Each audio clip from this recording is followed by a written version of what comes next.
1947 онд дэлхийн дайны дараа дайн дуусаад инх цаг эхлэнгүүт Зөвлөлт холбооц улсын шинжлэх ухааны академийн томоохон академичд нь ирж 10 гаруй хүн Монголын түүхийг шинжилэн бичсэн. Юу ч вэ? За бас арай л вэжээ те. Та нар ангич марксист арга барилаар бичиж мэдэхгүй байна. Социалист түүх бичлэгийн арга гэдэг чинь шоол өөр юм байдгийн. За юу? Алив нааша өгөөд их. Бид бичээд өгье гэж мэгээл Тайлбар нь үнэн залжин те. Харчаагүй л тэр байхгүй юу? Би лав тэр үед байсан бол хөөе та нараар түүхээ бичүүлнэ гэж байхгүй шүү. Тийм юм байдгүй заа юу л гэж хэлэх байсан. Тэгж эсэргүүцэж тэмцсэн олон сайхан сэхэднүүд бүгд хэлмэгдэн хохирсон байдгийн. Өө багш Зүгээрээ хүүхдүүдээ.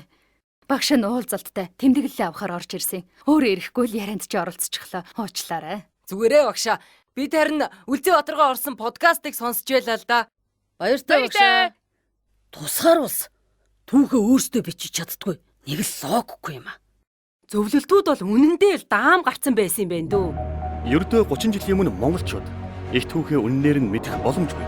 Оюун санааны хувьд зөвлөлт системд бүрэн боолчлогдсон байдалтай байсан.